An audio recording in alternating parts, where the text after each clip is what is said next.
Melati, nama samaran. Hari itu, di tahun 2019, mengunjungi ibunya yang mengidap penyakit Alzheimer. Kondisi ibunya emang sudah lupa semuanya, udah kayak anak kecil. Tapi sebagai anak, tetap aja ibu sendiri. Mau dia inget nggak inget, kenal nggak kenal, pasti tetap dikunjungin, pasti tetap aja disamperin. Dan waktu Melati mengunjungi ibunya yang tinggal di Strathfield, Australia, sang ibu menyambut dia dengan senyuman lebar. Dan ibunya ngasih lihat sesuatu yang baru aja dia temukan, USB. Melati sama sekali nggak tahu ibunya nemu USB itu dari mana. Entah mungut di jalan, entah dikasih orang, dia sama sekali nggak tahu. Dan Melati langsung nanya, "Ibu, itu USB siapa? Nemu di mana? Ayo balikin ke orangnya." Ibunya cuma senyum-senyum. Namanya juga orang sakit ya. Melati jadi bingung. Aduh, ini gimana? Apakah ibu aku nyuri dari orang lain? Dan dia kepikiran ya udah buka aja, siapa tahu ada identitas si pemilik di dalam situ. Ya siapa tahu kan isinya skripsi, orangnya lagi nyariin.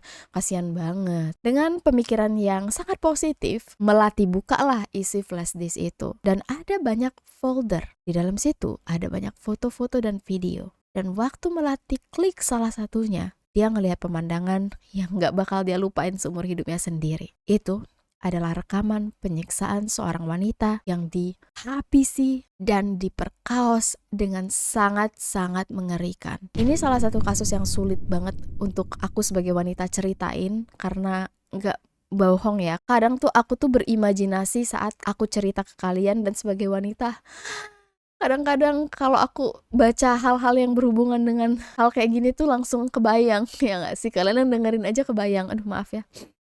Pilek. Tapi ini kasus yang sangat penting sih, karena mengingatkan kembali kepada kita, para wanita, boleh merasa nyaman, boleh percaya dengan orang, tapi gak ada salahnya untuk selalu berhati-hati. Ini adalah kasus yang menimpa seorang wanita cantik yang pintar dan penuh dengan ambisi, Michelle Leung, yang meninggal dunia di tahun 2016. Tanpa berlama-lama lagi, langsung aja kita masuk ke cerita. Welcome to Ruang Gelap.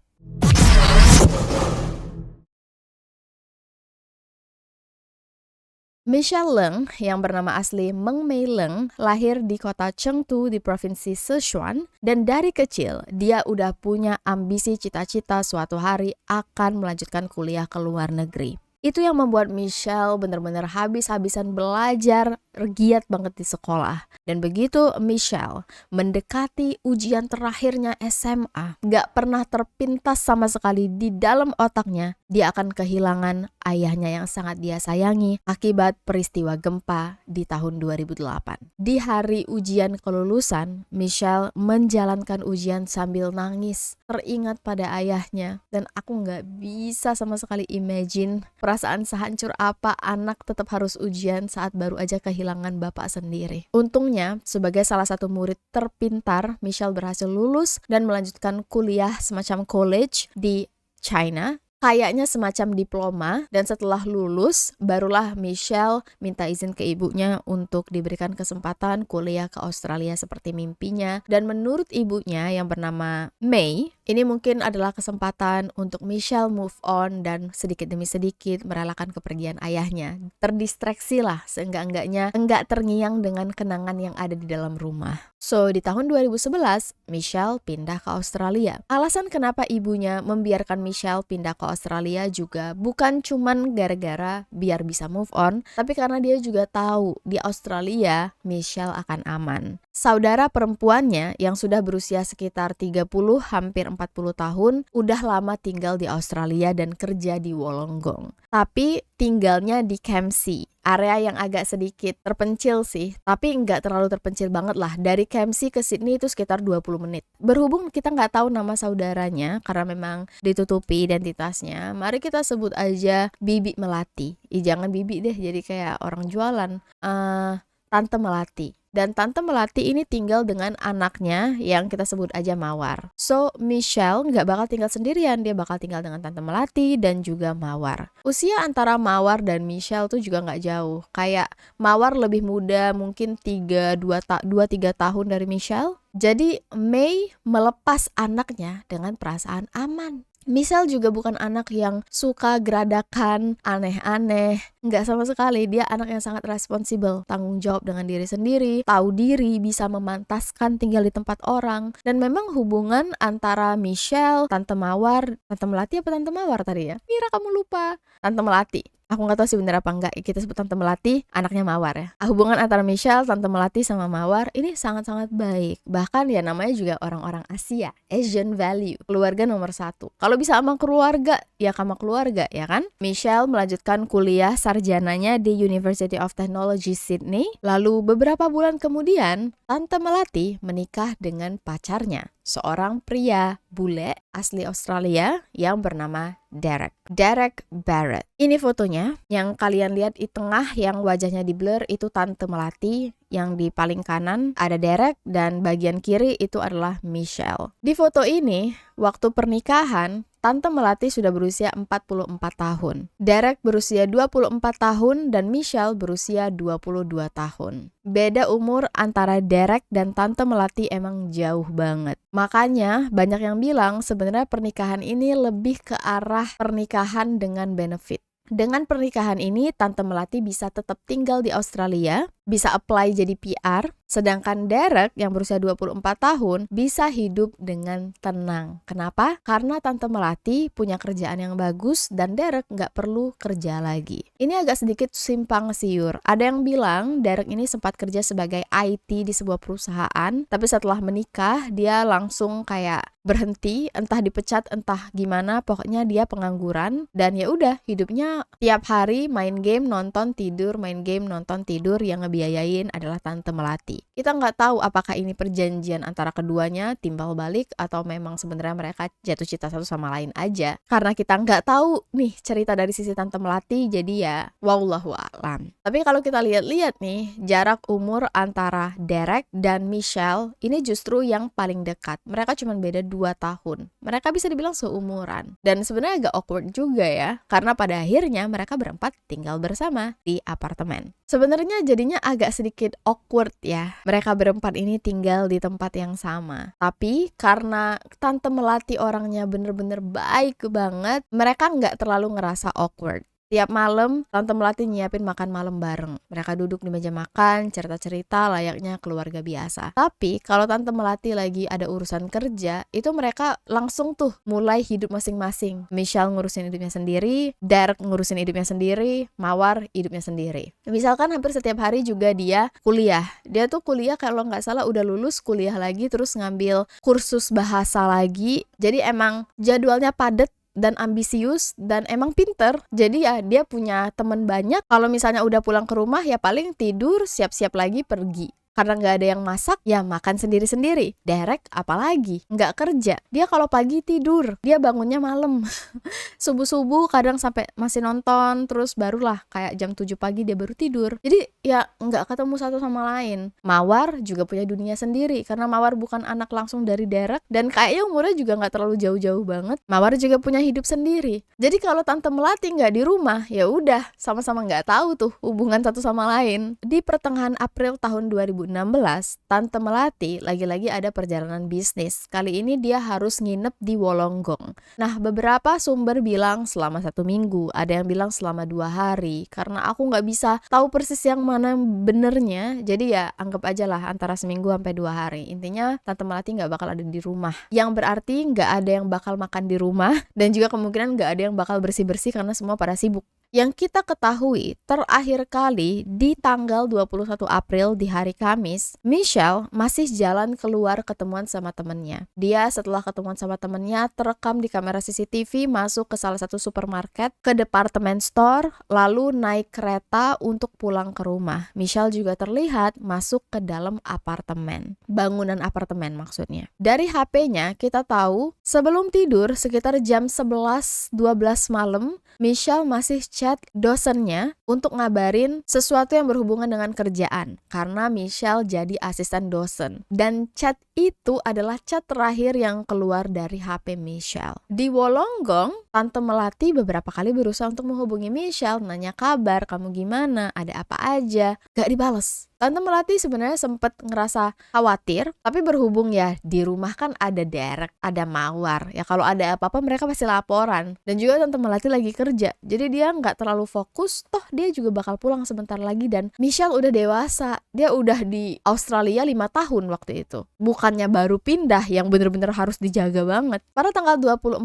April, Derek menjemput Tante Melati di Wollongong. Udah selesai nih dinasnya. Dibawalah Tante Melati ke rumah. Mereka pulang dan hal pertama yang ditanya sama Tante Melati, ini si Michelle kemana sih? Dari kemarin kok dihubungin gak ada? Di rumah gak dia? Di kamar? Terus Derek bilang, oh iya ya, aku baru ngeh juga, belum ngelihat Michelle nih 2 hari terakhir. Tante Melati langsung bingung, kamu belum ngelihat Michelle 2 hari? Iya, kayaknya terakhir aku lihat dia hari Kamis deh, tanggal 21 malam. Habis itu nggak ngelihat lagi. Ya aku kan tidur kalau pagi, nggak tahu dia kemana. Mungkin balik kali, cuman aku aja yang nggak ngeh, kayak nggak pernah ketemu aja. Tante Melati langsung bingung. Iya kali ya, waktu Derek tidur mungkin Michelle pulang, tapi waktu Derek bangun itu Michelle udah pergi lagi. Tante Melati coba cek kamar Michelle, dan Tante Melati bingung. Ini dompetnya ada di kamar. Memang sih paspor Michelle nggak ada di kamar, tapi ada jaket yang biasa dipakai oleh Michelle keluar, itu masih tergantung di pintu. Terus Tante Melati inget banget, kasur Michelle tuh spraynya beda. Biasanya nih, si Michelle nggak pernah ngeganti sendiri. Yang ngeganti itu pasti tantenya. Dan tantenya tahu itu baru diganti sebelum dia pergi. Kenapa sekarang udah diganti lagi? Jarang-jarang loh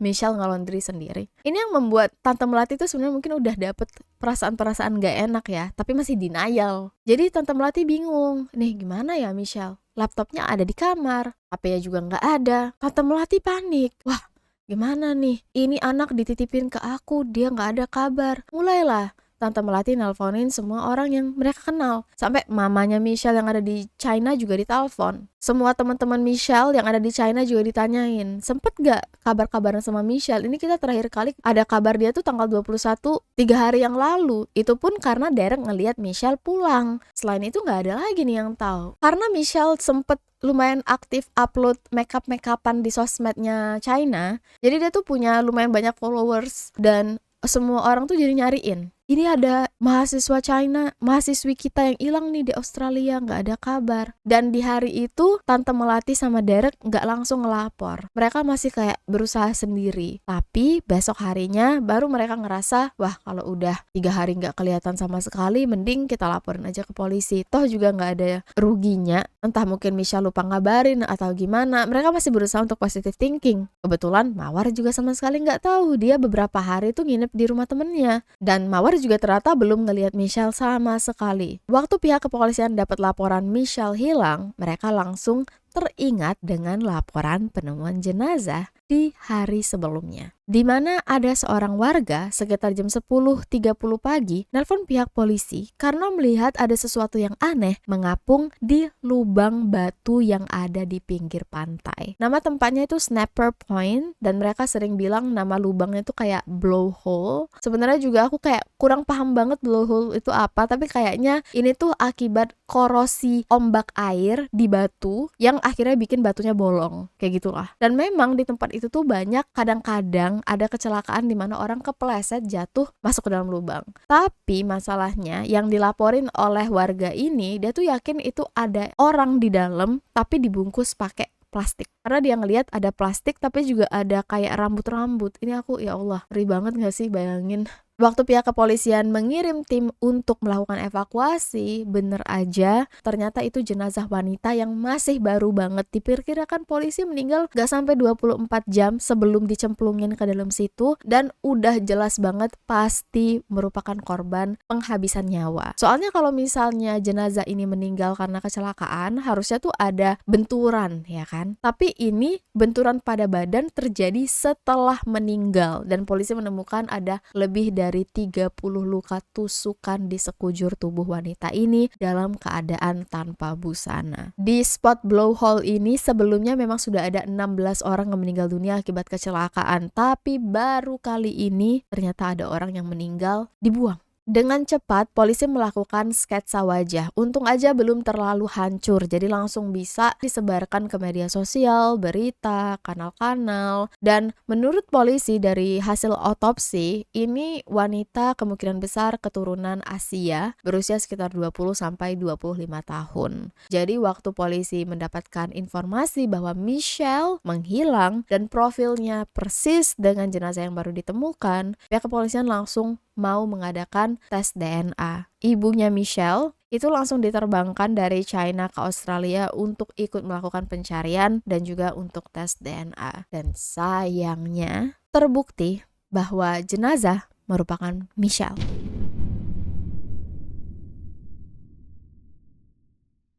Waktu pihak kepolisian mengumumkan bahwa jenazah yang mereka temukan sehari sebelumnya yang ada di dalam lubang di dalam batu yang ada di pantai Snapper Point adalah jenazah Michelle Leung yang sudah hilang selama sekitar 2 hari yang lalu, berita tentang menghilangnya Michelle sendiri di China itu udah sangat-sangat heboh. Bahkan ibunya Michelle sudah diterbangkan ke Australia untuk ikut melakukan pencarian. Dan benar-benar waktu polisi memberitahu secara langsung kepada ibu Michelle bahwa jenazah Michelle ditemukan terbuang di pantai di sela-sela batu dalam keadaan tertusuk berkali-kali. Hati ibunya benar-benar hancur. Michelle anak satu-satunya, apalagi sejak suaminya meninggal, cuman ada dia dan anaknya. Sekarang ibunya benar-benar sendirian. Pihak kepolisian otomatis mendatangi rumah kediaman omnya, si Derek, dan juga si tante. Karena menurut pihak kepolisian, mereka ini adalah orang terdekat di sekitar Michelle, dan Derek adalah orang terakhir yang melihat Michelle masih hidup. Bener-bener ngeri banget saat polisi bilang mereka punya rekaman Michelle masuk ke dalam apartemen tapi tidak pernah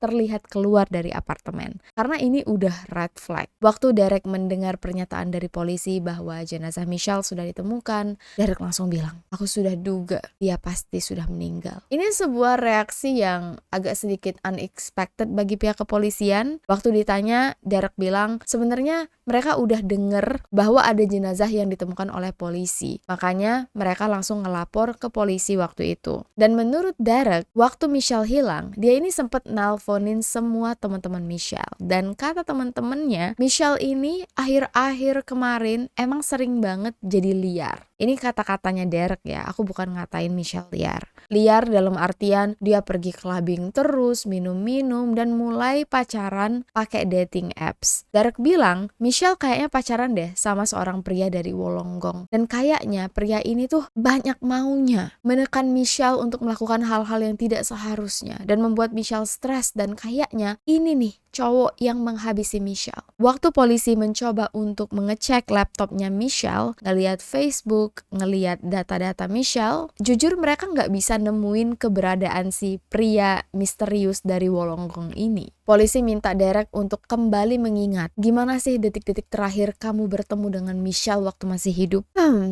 Aduh, kalau nggak salah tuh aku terakhir ketemu dia tuh di tanggal 21 April, Pak Polisi. Kami sempat makan, terus juga habis itu nonton bareng. Nah, habis itu Michelle masuk ke dalam kamar, dan tiap kali Michelle masuk ke kamar tuh biasanya dia kalau nutup pintu pakai diganjal lagi pakai karet. Jadi pintunya tuh nggak bisa dibuka dari luar. Nah, habis itu aku ya nonton sampai subuh terus tidur paginya. Nah, semenjak itu aku nggak ngeliat Michelle lagi. Ya aku kira si Michelle pergi untuk kuliah atau ketemu sama teman-temannya. Aku nggak terlalu khawatir. Tiap kali aku nggak lihat Michelle di dalam apartemen, ya aku yakinnya dia pergi keluar atau dia balik. Tapi waktu itu aku tidur, jadi makanya kita nggak ketemu. Besoknya di tanggal 22 April, aku sempat keluar untuk pergi makan sama teman aku. Terus ya udah ngejalani hari aku seperti biasa aja, tetap nggak ngeliat Michelle. Nah, besoknya lagi di tanggal 23 itu pagi-pagi aku emang ke rumah orang tua aku. Soalnya aku mau ngambil uang yang kami sempat pinjemin ke mereka. Habis itu aku beli sarapan, aku pergi ketemu teman aku untuk makan, terus aku jemput istri aku.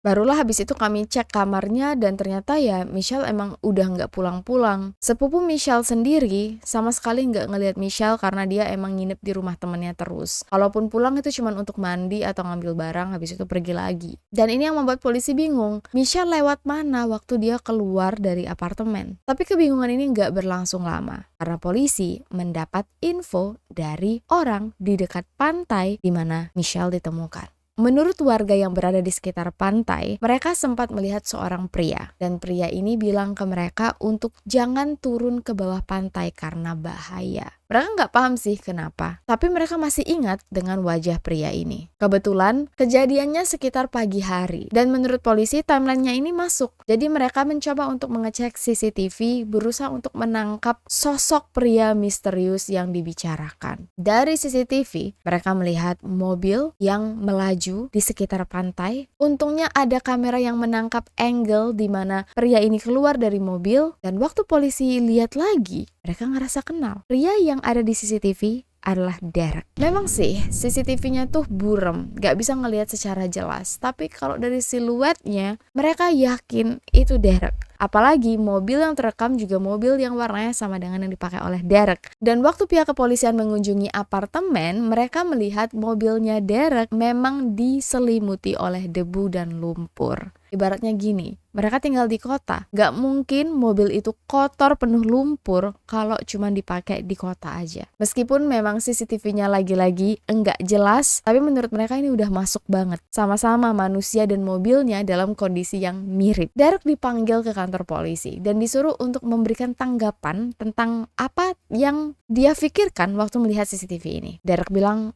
aku gak tahu polisi, aku gak kenal dengan orang ini. Ya kepolisian kayak, gak kenal ya pak ya? Gak tahu kenapa kita ngerasa itu mirip bapak sih. Masa? Ini burem kok pak? Kok nuduh saya? Ini bukan saya nggak kesini. Saya nggak pernah ke pantai. Masalahnya, polisi lalu mengeluarkan CCTV lagi. Kali ini rekaman yang ada di dekat pom bensin. Dimana di situ, di pom bensin yang berada di dekat pantai tempat TKP, bukan TKP sih, tempat jenazah ditemukan, terlihat Derek keluar dari mobil untuk ngisi bensin dan beli minuman. Sekarang, polisi nanya balik ke Derek. Bapak bilang bapak nggak ada di sekitar daerah sini di hari tanggal 23 April. Terus, kenapa? Ini ada rekaman bapak beli minum, bisa dijelaskan? Derek gugup. Gini pak polisi, sebenarnya akhir-akhir ini aku emang kehilangan ingatan karena jujur semenjak aku dipecat beberapa tahun yang lalu dan aku nggak kerja lagi, aku jadi sering pakai narkoba dan efek obatnya itu kadang membuat aku jadi lupa ingatan. Polisi kemudian meminta Derek untuk menyerahkan HP-nya untuk diperiksa. Dan sejak Derek mengeluarkan HP-nya, menyerahkan HP-nya ke pihak kepolisian, dia meminta untuk dipanggilkan pengacara. Gak mau lagi ngomong sampai ada pengacara di sebelahnya. Dan menurut polisi, ini adalah kemajuan. Kemajuan untuk mengungkap kebenaran di balik kasus meninggalnya Michelle.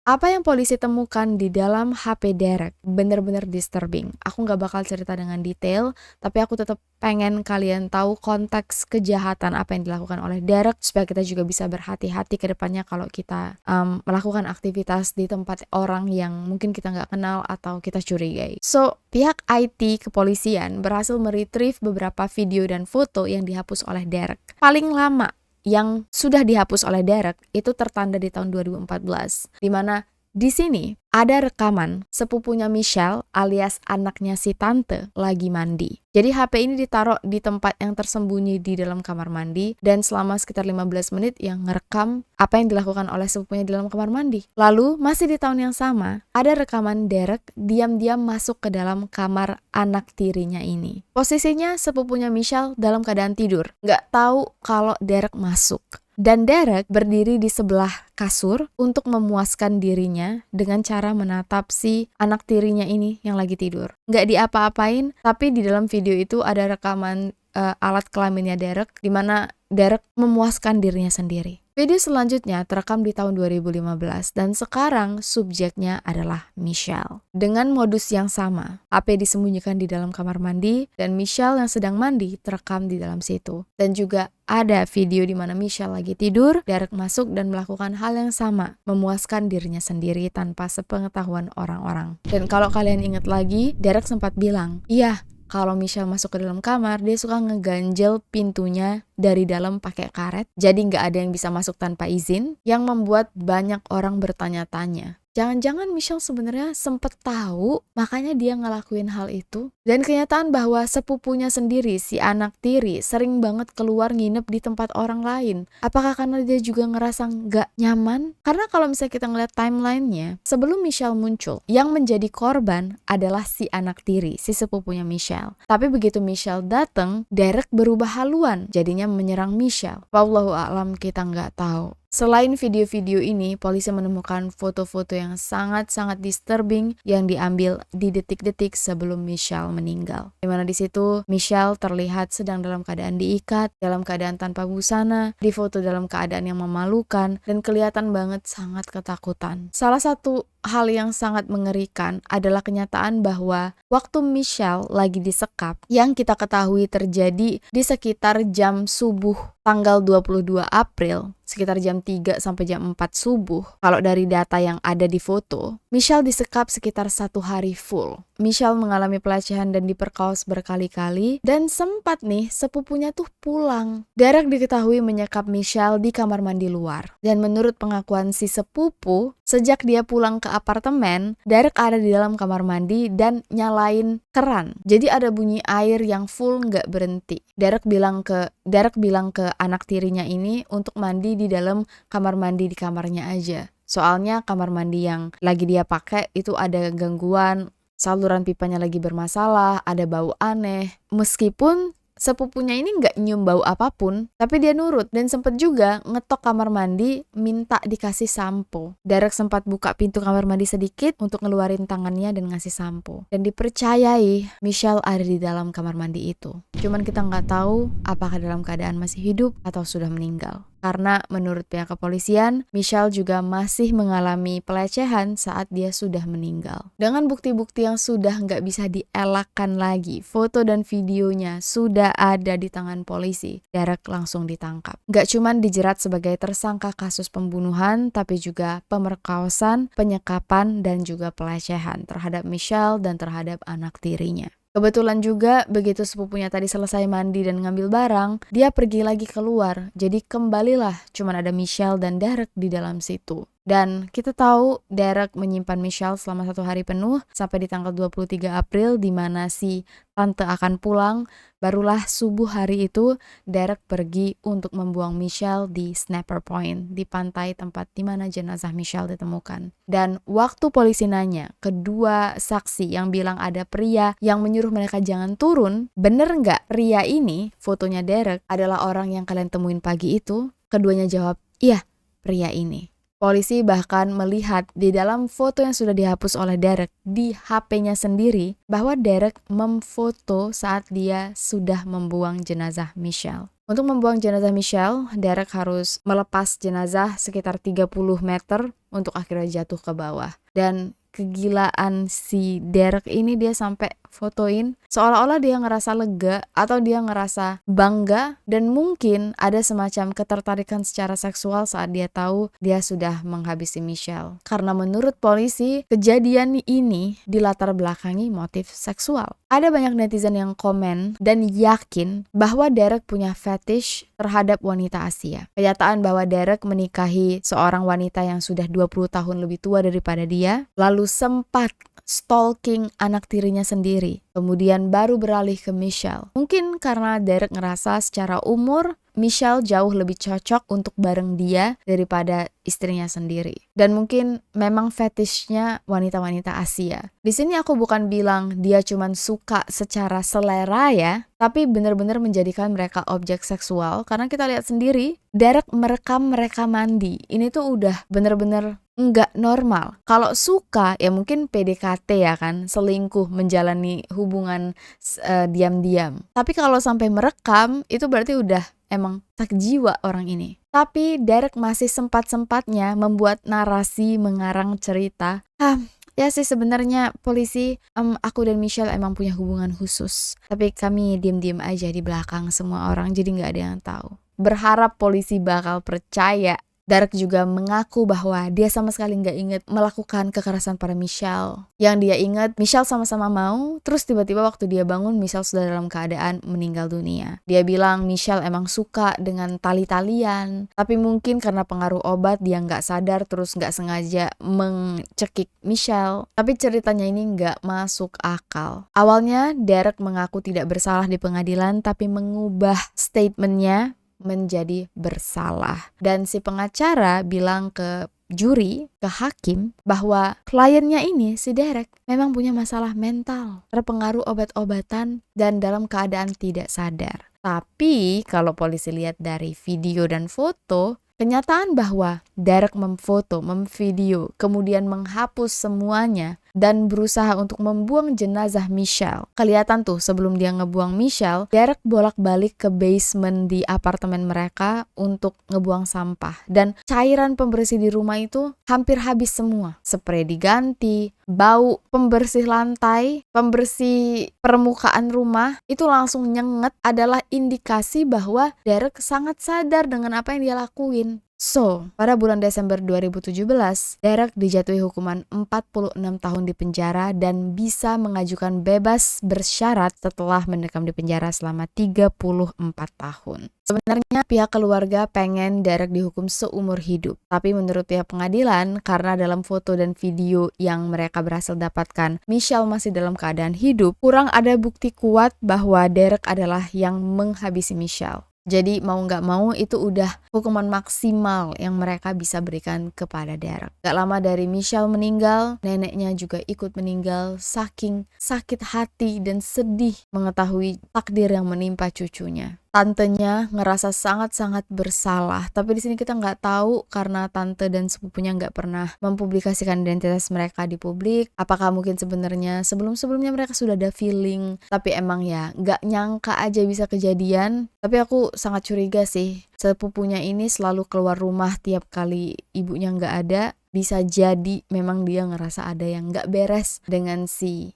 ayah sambungnya. Lalu 4 tahun kemudian kita balik ke cerita aku di awal, di mana ada seorang anak yang mengunjungi ibunya yang menderita penyakit Alzheimer dan membawa flash disk. Flash disk yang nggak tahu didapat oleh ibunya dari mana ini, dicek oleh anaknya dengan harapan bisa dikembalikan ke orang yang punya. Siapa tahu ada file-file penting, dokumen-dokumen penting. Tapi waktu dia colok ke komputer dan dia lihat isinya, full penderitaan yang diterima oleh Michelle sebelum meninggal terekam di situ. Aku nggak mencari video dan foto apa yang ditemukan karena aku nggak yakin aku bakal kuat.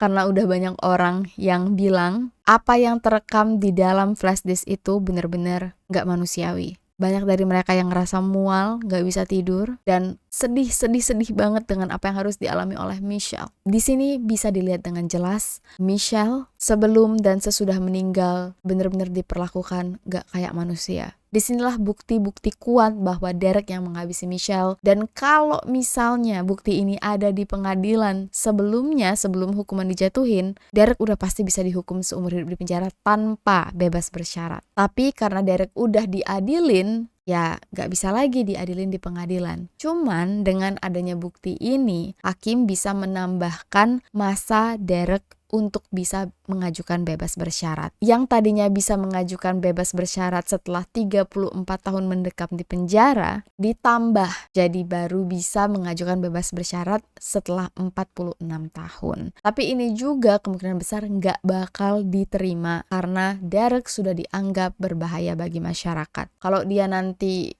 keluar dari penjara itu tahun 2050-an, umurnya sudah 70 tahun, itu pun kalau umurnya panjang. Belum lagi ada kemungkinan dia nggak bakal bisa bebas, jadi mudah-mudahan Derek akan selamanya mendekam di penjara dan membusuk di situ. Cerita ini benar-benar sedih, heartbreaking banget, karena harusnya Michelle sangat aman tinggal dengan keluarga. Tapi terkadang orang yang paling mengecewakan kita adalah orang yang paling kita percayai. Sampai di sini dulu cerita kita pada kali ini. Thank you so much untuk kalian udah nonton Ruang Gelap. Mudah-mudahan kita terhindar dari orang-orang jahat dan semakin berhati-hati, semakin mawas diri dengan apa yang terjadi di sekitar kita. Gak boleh suuzon, tapi hati-hati itu wajib. I'll see you guys very soon in the next video.